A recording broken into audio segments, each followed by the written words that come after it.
off and running on EA Sports. This is DJ Reed returning. And makes it across the 20 as his guys will set up shop at the 23-yard line.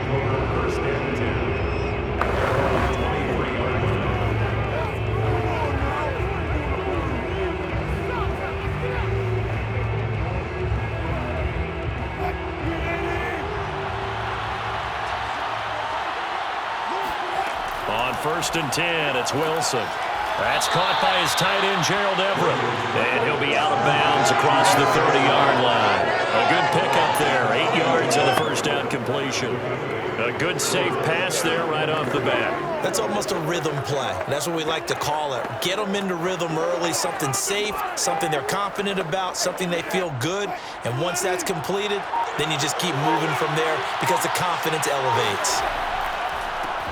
This is the Oklahoma State alum, Chris Carson, and he'll get it up to the 33-yard line. 2 yards, good enough for a first. But we always talk about good down and distance, allowing offenses to expand their playbook. Well, 2nd and 2, that means your playbook's wide open. You can run just about anything. But a lot of times, the play caller, he just looks down at his sheet, sees the short yardage runs, and goes to one of those. On 1st down, Wilson. Escaping the pressure right. And he slides and covers up at the end as he's going to be able to pick up decent yardage.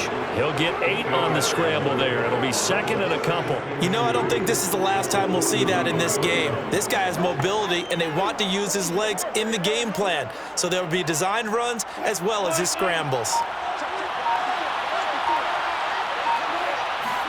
Wilson after the play fake to Carson. That's complete to Disley, the tight end. And he gets us to the other side of midfield across the 45 before going out. It's a gain of 15, 1st down Seahawks. When you get a big tight end like this, sometimes it takes more than one man to bring him down. Oftentimes your best bet, just jump on and hold on and wait for your teammates to arrive to help get him on the ground.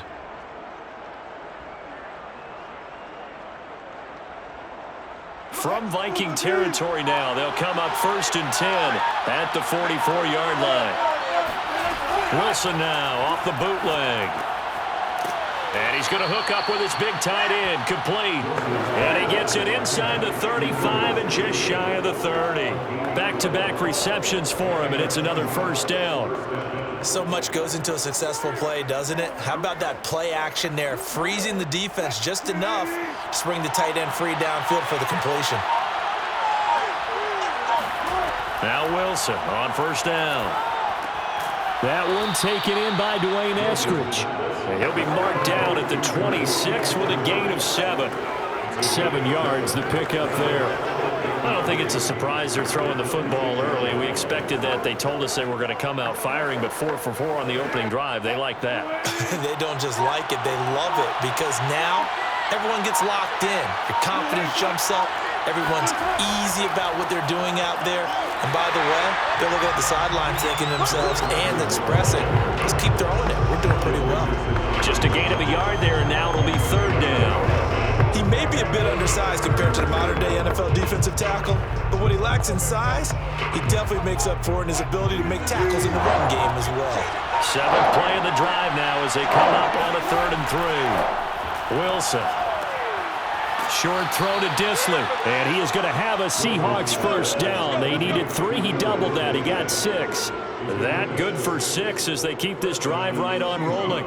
That throw's not going to get them a whole lot, but that really didn't matter, did it? They got what they needed on that throw. Picked up the 1st down, and I'm going cliche here. Game of inches, partner. Absolutely. And you talked to me a lot about opening drives, how key those are to set the tone. You kept the drive alive. 3rd down conversion here's big. So here's a 1st and 10 now down inside the 20. From the red zone now, they'll look to throw. They'll find Everett there, complete. And he'll be taken down as that will take us to the end of the 1st quarter of play. We're scoreless after 1.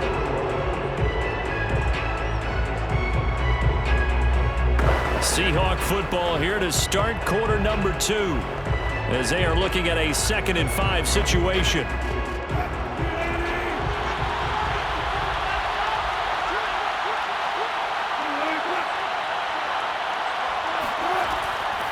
Here's Carson. And he'll fight his way down right around the 12. 2 yards on the carry there, and it's going to lead him to third down. And the big fella stuffed that one up in a big way. I think doubling him has to be a priority because you can't move up to the next level if you don't take care of him first.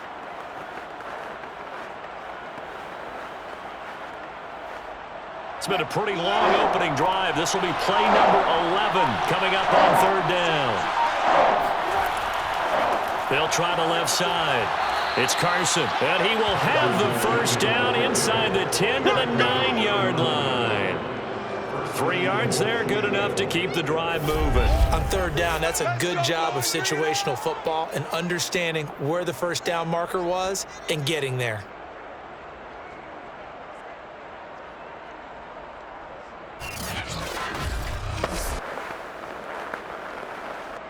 First and goal, a chance for an early statement here on the road.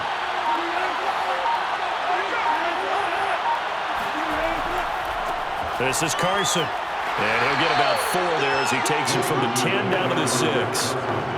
So that run gets him about halfway home. Yes, now second and goal. The end zone beckons. It looms. They can do whatever they want. Full playbook.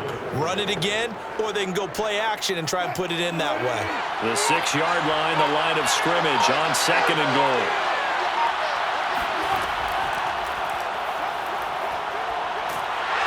And he'll get blown up behind the line of scrimmage. Back at the 6.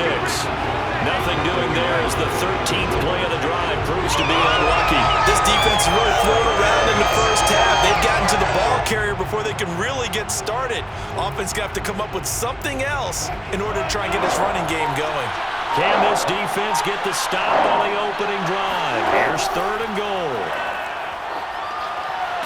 And he is going to go down. Back at the 11-yard line. And Danita Hunter, he's the one who gets in there and brings him down to the ground.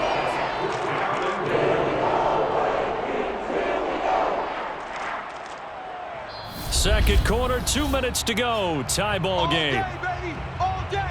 We coming all day.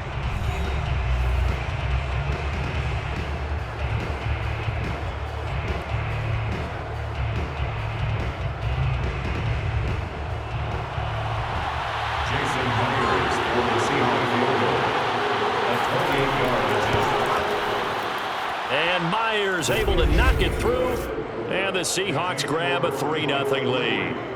So our initial drive this afternoon results in 3. Not sure that that's a statement necessarily, but getting points on the road, never a bad thing. You're exactly right about that. I love how you framed it, right? Not sure it's a statement, but at the same time, you're putting something out there, aren't you? Letting them know, hey, we came to play today.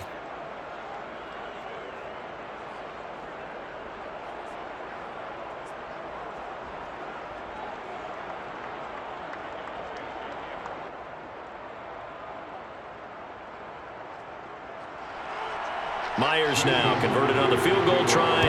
Now he's on to kick it away. Taking it about the 1.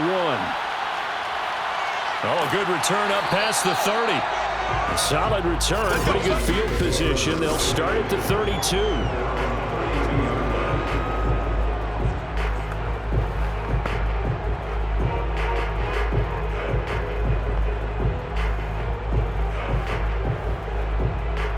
From the 32 now, here's first and 10. From the shotgun, it's Cousins. Swinging this out right here for Cook. It's a gain of 5 on the play, and that'll bring up second down. They should have got more out of that, though. He was wide open. I love how emphatic you are with that call because that's exactly what I was thinking. Wide open in the flat. Give him a ball that he can use to get upfield with, not just catch and go over the sideline. They cost themselves some yardage there. Off the play fake, Cousins. He's going to wind up and air it out. And that's going to be incomplete. Good effort there trying to take a shot, but it's third down.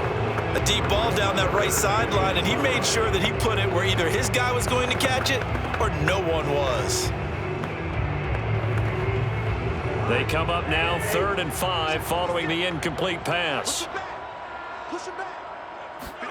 Cousins now. He'll fire one deep for Westbrook. And this is dropped. Oh, it's incomplete. He had a big gainer in his sights, but he could not reel it in. The passing game not in sync here early, and now it's 4th down.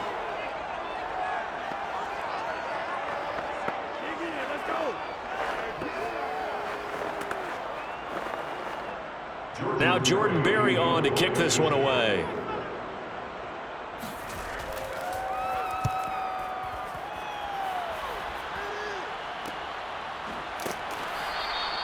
A 40-yard punt, 1 yard on the return, and it'll be Seahawk football, 1st and 10. But, Charles, these Seattle Seahawks, as they get ready here for their next drive, they're a team that, I don't know, I really haven't heard a whole lot about in the offseason. Maybe that's a good thing. 12-4 last year. They won the NFC West for the first time since 2016, but then they lost to the Rams in the wild card round. But what are you hearing about Seattle and the prognostication for this upcoming campaign? Well, Brandon, they've got a brand-new offensive coordinator who came from division rival Rams, and they expect this offense to take another leap. DK Metcalf and Tyler Lockett out wide. They get Chris Carson back full-time at running back. Russell Wilson, of course, is Russell Wilson. And they start playing a little bit better on defense, and they were starting to do that the second half of last season. This Seahawks team will once again be dangerous, but what a division. The Rams, the 49ers, the Cardinals. Wow, that's a tough division. But the Seahawks won it last year. They expect to be in that mix again this season. And they'll open their season on the road in Indianapolis week 1. Now the Seahawks going to use the first of their timeouts as the clock will stop with 55 seconds to go until halftime.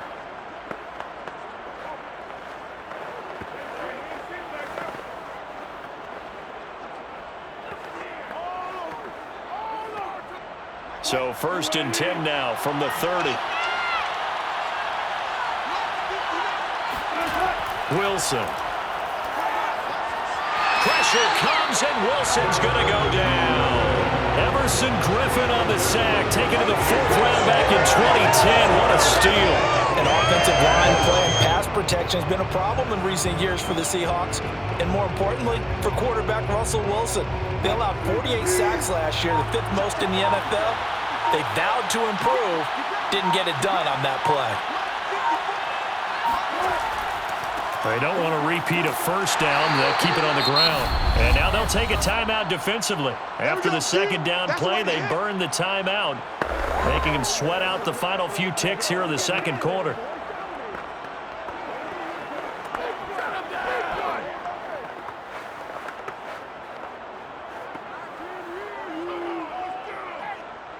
An extra defender in the secondary for the Vikings here on 3rd down.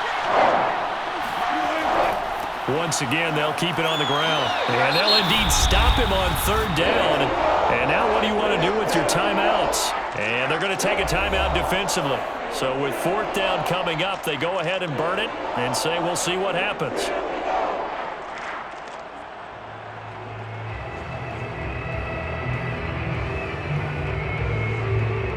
On 4th down, ready to punt, Michael Dixon. K.J. Osborne deep for Minnesota.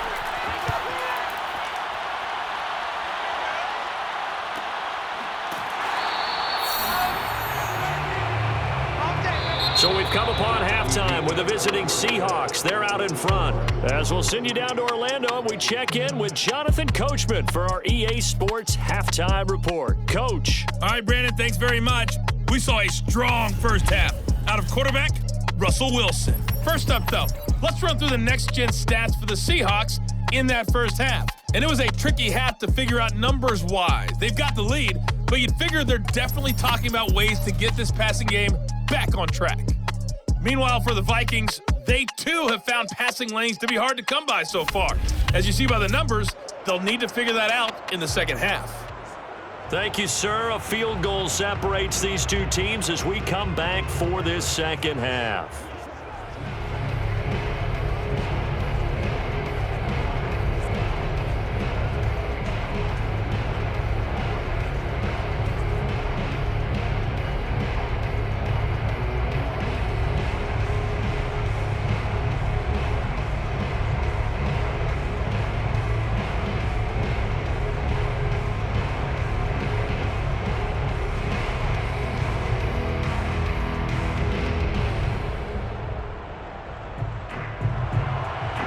This offense is seemingly still back at the hotel for the first half. 3-0 our score as the second half gets underway.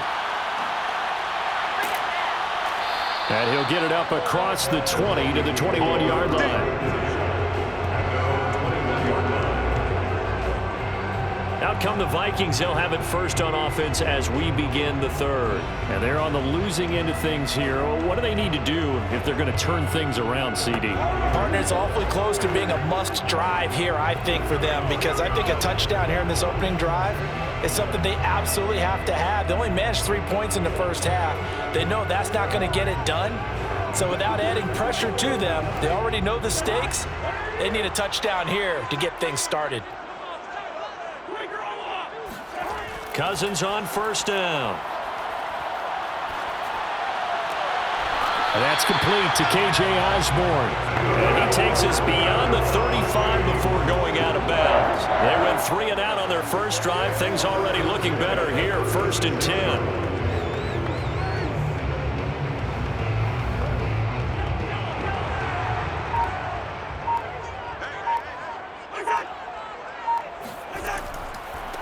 Cousins gives way to Cook. Oh, look at the juke. And down he goes at the 45 after a pickup of 9. Good yardage there on first down. Exactly what you want. Get yourself set up to keep making first downs, keep the clock running. And if they're smart, you're starting to milk the clock. No hurry before you run your second down play. The previous run, good for 9. Here's 2nd and a yard. Again, it's Cook. And he'll be taken down, but not before he works it past the 50.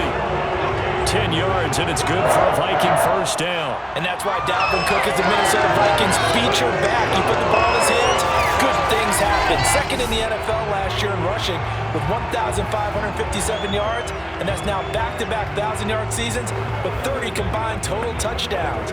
What a player is Dalvin Cook. Still in search of their first touchdown of the game, but they're on the move. 1st and 10. Left side, Cook.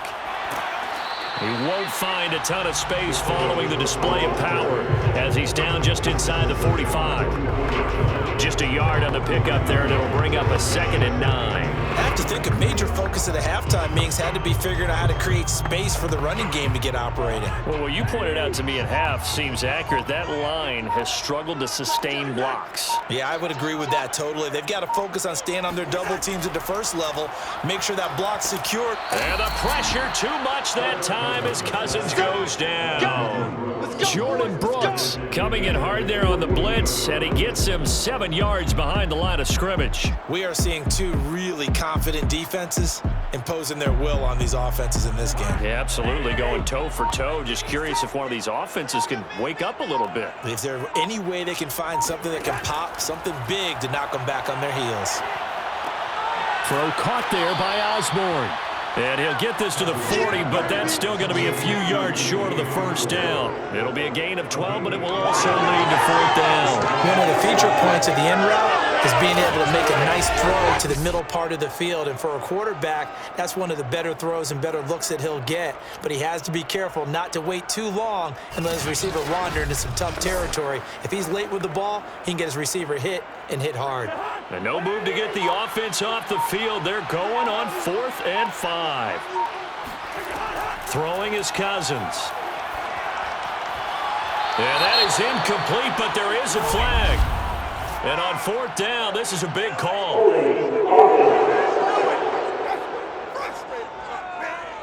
So they decline the penalty. That seems a little odd.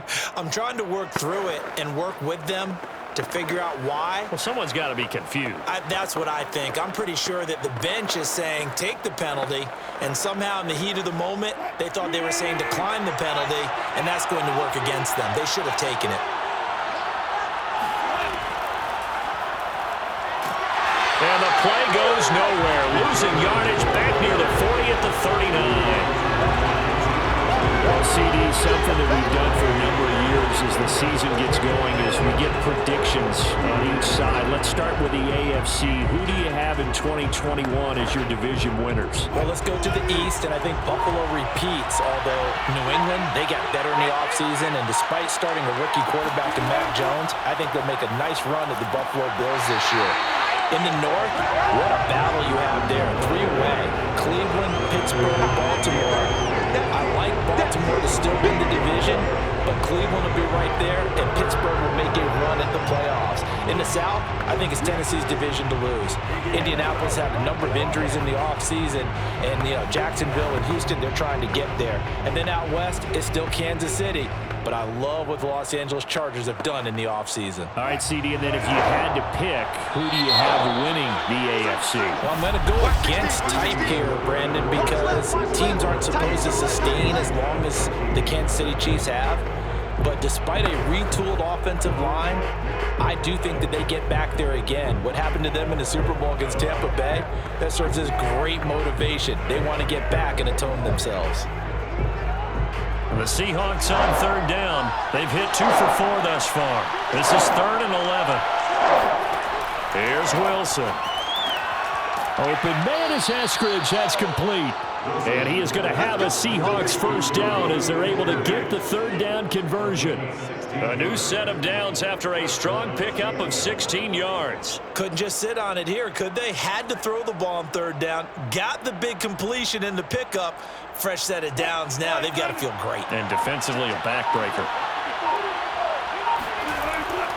On first down, Carson. 2 yards on the carry there. It'll be second down. All right, that's a decent game there, but it hasn't been his best game overall.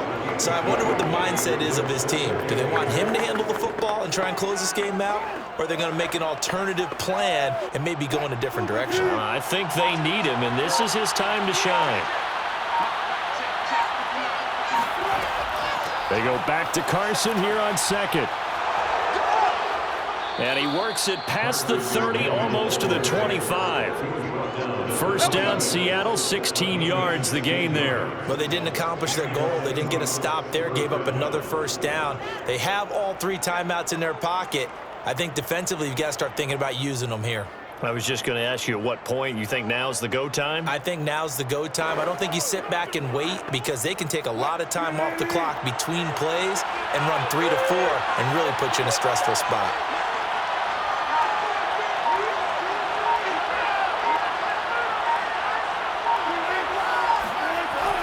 They hand off to their big tight end. Uses the stiff arm. This will be stopped about 2 yards shy of the marker. 8-yard gain, 2nd and 2. Well, they'll take that every time with a lead. First down, 4th quarter, getting 8 yards. You love that. They will take it, and you have to ask the defensive guys, why did you give it? I mean, you know the situation. You're down, have to stop them, have to get the football back, but 8 yards on first down puts them back on their heels. On second and a couple, Wilson. And this a quick slant to Lockett. And the Seahawks are going to have a first and goal as he's taken down at about the 8-yard line. That his first catch so far. They've held him under wraps, but he's got a first down there. 3 points separating these two sides with 2 minutes left to go in the 4th.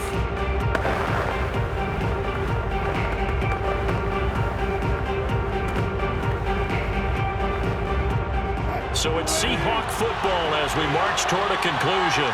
They've got it first and goal as they search for what could be a game-sealing touchdown. And they'll get this from the 8 to the 5. Pickup of 3.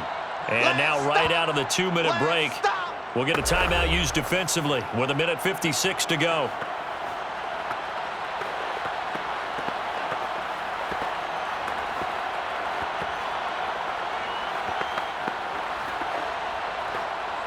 And the ball smacked down on the 5-yard line. Here's 2nd and goal. They run again with Carson. And he gets halfway there from the 4 to the 2 on a gain of 2.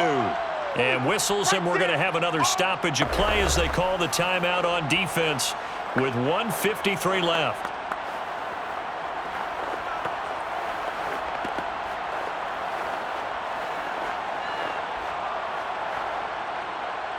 A lot of tired bodies on that field, but this is a big play, 3rd and goal. They'll try to run with Carson, and this time he is in. Chris Carson taking it in from 2 yards out. And the Seahawks are able to stretch that lead out a bit further. Well, it'd be real easy to say that they are firmly in control right now, but I'm looking at your face and I'm thinking I've got to be careful with that. Well, it's a two-score game. You're inside of 2 minutes. I think you can breathe relatively easily now. Yeah, you can, but still, you got to stay vigilant. Can't give up anything cheap and easy.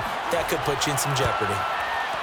Myers connects on the PAT, and the lead grows to 10-0. A 10-play drive that time, and it was all capped off by the Chris Carson touchdown run.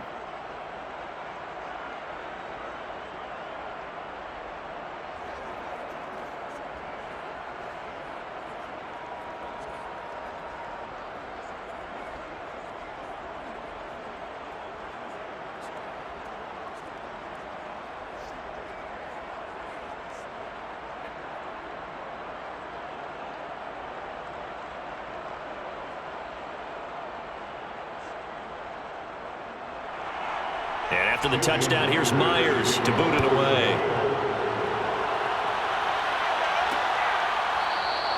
And this will be a touchback, so they'll bring it out to the 25. So Cousins and the Vikings down 10-0, a minute 50 to play. They've yet to score all game long, but now they need to do so twice in short order to have a shot.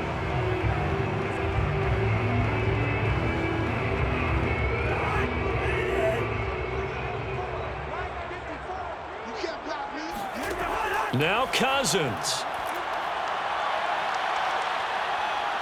And a big loss here as he's taken down. Benson Mayowa in there to take him down, and the clock will roll. Boy, that's tough, Charles. First play of the drive, you're hoping to stay ahead of schedule. You take that huge sack, and now you're facing second and a mile. And the entire time, you were probably thinking the same thing I was. Either get rid of the ball, safely of course, or go down. The yardage he gave up on that play, that's going to be tough for them to make up. That's complete. It's Cook. Call it a pickup of 7, and they're going to be staring at a 3rd and long here. One thing I think that's safe to say defensively, the tackling's been really good. And because of that, it's been very, very hard for them to move the ball because you're not getting the benefits of run after catch. They're tackling them almost on the spot. That means you have to run extra plays, harder to move it. Completes this to Jefferson. And he's free going down the left side. It's a foot race. And he takes this one into the end zone. And all of a sudden, here in the final minute, things get a little bit tighter. Justin Jefferson coming off such a sensational rookie year. He wows him again here with big yardage after the catch. And I think this is what the early proponents of the forward pass were thinking about.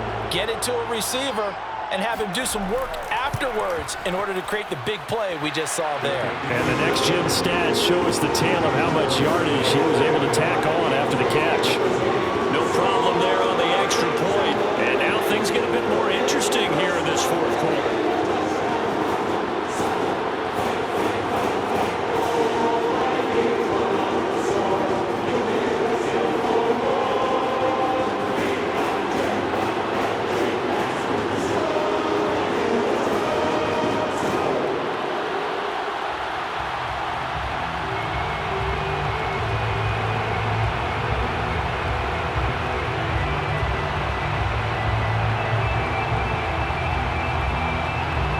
So a little under 50 seconds to go. Plenty of time if they can get this onside kick. And this is going to be taken in by the Seahawks. And it would appear they're on their way to victory now. Fourth quarter, they felt like they needed the football back. Unfortunately, they couldn't get it. And I know we brought analytics into the game, and someone has said here that the data says that when a team's expecting an onside kick, 80% of the time, the team expecting it, they do actually recover the ball, which is what we saw here.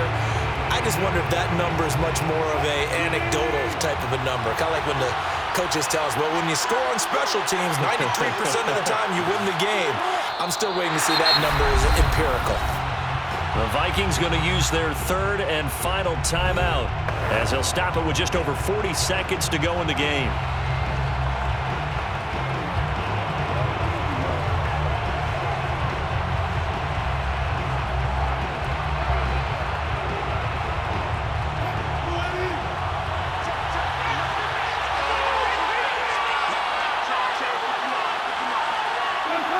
The Seahawks in victory formation as they go ahead and take the knee.